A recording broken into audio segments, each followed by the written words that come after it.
All right. Hi, everyone. My name's Sarah May, and I'm joined by my colleague Naomi Lee. So we both work on the issue of food waste within ACT NoWaste, which is part of the ACT government. And we'll be talking to you today about the concept of food waste avoidance and why something that sounds so simple can be so complex, but also why it has the potential to make a significant difference to CO2 emissions. Food waste is an enormous topic, and there's no way we could cover it all in 10 minutes.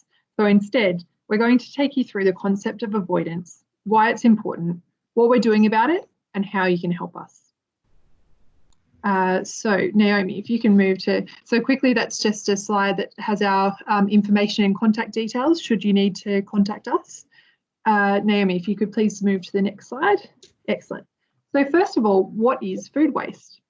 The definition of food waste can be different depending on who you're talking to, but at the simplest level, food waste is edible food that's produced for humans and not consumed by humans. What's key to remember is that it takes energy and emissions to harvest, to process, to transport, to package, to store, to prepare, and to discard food that we were supposed to eat. So when you think about the impact of food waste, you should be keeping in mind not just the immediate cost, but the cumulative impact of the emissions that were spent to get that food to you.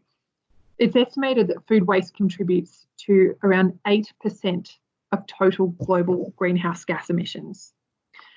So in this presentation, we won't be talking about disposal, meaning we won't be talking about composting, important as that is. Disposal is what we should be doing for unavoidable food waste. So think things like apple cores, eggshells, banana skins, bones. So what's the size of the food waste problem in Australia? It's estimated that in 2016-17, around 7.3 million tonnes of food went to waste in Australia, the equivalent of 700 Eiffel Towers. The cost of this waste was around $20 billion. Now, in Australia, we know that at least 34% of food waste occurs at the household level, and a lot also occurs in primary production and manufacturing. But given the ACT is not a big primary producer or manufacturer, it makes sense that we focus our efforts at the household level. But just first, in case you're wondering, what does 7.3 million tonnes of food even look like? Well, this is an artist's impression by a food rescue charity, OzHarvest, showing what it could look like, Australia's food waste could look like if it were dumped in Sydney Harbour. It's pretty sobering. So fundamentally, producing uneaten food squanders a whole host of resources. Think seeds, water, energy, land, fertiliser, hours of labour, financial capital, and generates greenhouse gases at every stage, including methane when it's thrown in the bin and finds its way into landfill. So what are we doing about food waste? In Australia, having worked to quantify our food waste through a national baseline study, we're now looking at how to reduce it. In fact, Australia committed to halving the generation of food waste by 2030, in line with the UN Sustainable Development Goals. In the ACT, we've made food waste commitments through the climate change strategy, our own waste management strategy and feasibility study, and more recently through the National Waste Policy and Action Plan. We know there's room for improvement though, given that about 37% of the waste we generate in our red bins each week here in the ACT is food waste. Next slide, please, Naomi. So hopefully it's clear to see that focusing on avoidance of food waste has two major benefits: reducing the carbon footprint of our consumption, and of course, reducing organics to landfill, and also saving us money. So to bring it a little closer to home, noting in the ACT that we have plans afoot for how to better manage organics going into landfill, we're going to spend the remainder of this presentation on how we could prevent food from having to go to landfill at all, focusing on the biggest food wasters in the ACT, us. This is important because thanks to recent research, we know that we have a higher proportion of food wasters than other states of Australia, and we are less motivated by money, but more motivated by the environment when compared to the national baseline. And we have higher household incomes than the national baseline. So I'm now going to hand over to Naomi to talk through the food waste avoidance pilot we're planning and how we will be leveraging behaviour change to reduce food waste generation in the ACT. Over to you, Naomi. Thank you, Sarah.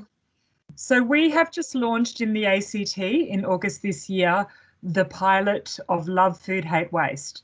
Love Food Hate Waste is an international food waste avoidance program that was created in the UK and is now being delivered in New South Wales, Victoria, Brisbane City Council and several different locations around the world. Our pilot, the design of our pilot for Love Food Hate Waste in Canberra has 4 main strategies or 4 main elements.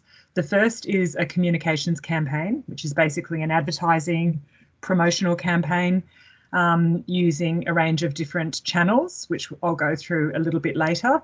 The second strategy is a food waste challenge. So that is a challenge that people will be able to sign up online for, and they will get 3 weeks worth of, they'll get an email each week and 3 weeks worth of goals to achieve for the week and a survey at the end. And we're hoping that there will actually be an incentive such as a voucher for a related business for people that complete that challenge. Then we have a number of partnerships that we're working on, other government programs, non-government organisations and businesses, and that's all about using other kind of channels to reach the community to promote Love Food Hate Waste. And then we're also planning on doing a settings trial, which will likely be a suburb in Canberra, using a community development approach, harnessing a group of local leaders and supporting those local leaders with resources and ideas for those leaders to create a food waste aware neighbourhood. So this is the look of the Love Food Hate Waste campaign. And you can see here the 4 main behaviours that Love Food Hate Waste targets. So it's all about how we manage food in our household. These are the tips. These are the keys to reducing food waste. So making a meal plan, making a shopping list, sticking to the list, storing your food so that it lasts for as long as possible, and reusing your leftovers, remembering to reuse your leftovers, putting them in the freezer or taking them for lunch the next day so that they don't just get lost at the back of the fridge. These are all, they're very simple, but they're the main behaviours that that show a measurable, result in a measurable reduction in food waste in people's homes. So in terms of our target audience, our primary target audience is households on incomes over 100,000 that have children still living at home. These are people or families that tend to waste fairly high amounts of food, but feel bad about it, but need to be supported to take simple steps to reduce their food waste. Then we have a secondary target audience of young people that are just beginning to live independently, moving out of home into shared housing often or university housing. And these are people who also have high levels of food waste and also are just at that stage where they are building their food management skills for life. In terms of the program design, you can see the food waste challenge sits at the centre. It is the core, and all of the other strategies are designed to increase the number of people that sign up to the household challenge. The communications campaign will have 3 phases. The first phase is underway now, and that is about raising awareness of food waste as a problem. The second phase will be promoting the food waste challenge. And the third phase next year will be learning from what worked and what didn't work in phase 1 and 2, and then further promoting the food waste challenge. The challenge, as I said, will be 3 weeks, emails and SMS reminders. And the idea is that if it's not easy, people won't do it. So it really needs to be simple, easy goals for each week. This is the theory of behaviour change. I won't go into it because of time, but it does just show the stages of behaviour change. So when you access this afterwards, you can see The not thinking stage is where 80% of Canberrans are at the moment in terms of food waste. So we know that we need to have a bit of an awareness strategy to start with to get people thinking about reducing their food waste. So for the purposes of the pilot, we're hoping to get people to move from intention to action, not embed habit. That usually takes 3 to 5 years of sustained effort. And these are some of the strategies that we'll be using. So they're kind of behaviour change strategies. As I said, it needs to be easy. We're using nudge theory, so you can't get people to, you know, reach the ultimate end goal in one step. It's really about making very small, manageable steps and then reinforcing and rewarding and prompting those steps. I'll now hand over to Sarah to give a little bit of a rundown of our challenge for you, should you choose to take it. Thanks, Naomi.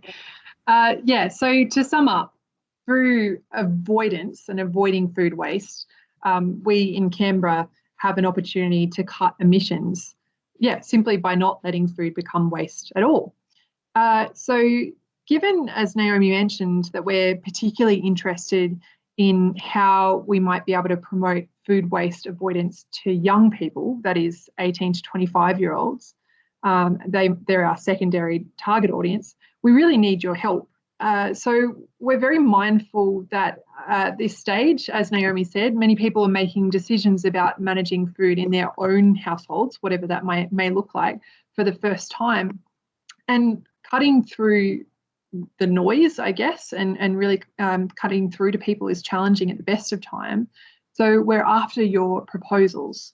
We're really keen for you to think about, how do we engage effectively with 18 to 25-year-olds? What behaviour change strategies, perhaps building on the strategies Naomi talked about in the last slide, should we use and why?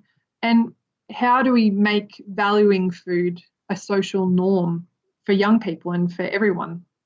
So we're really interested to hear your well thought out ideas and proposals, keeping in mind we really want that detail to ensure the proposals are practical, achievable and effective at promoting food waste avoidance here in the ACT. And it's,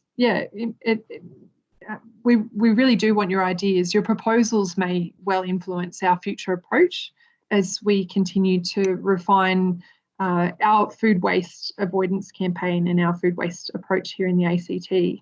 So we look forward to your ideas and your innovations, and please reach out to Naomi or myself if you have any questions about food waste, specifically food waste avoidance in the ACT. So thanks very much for your time.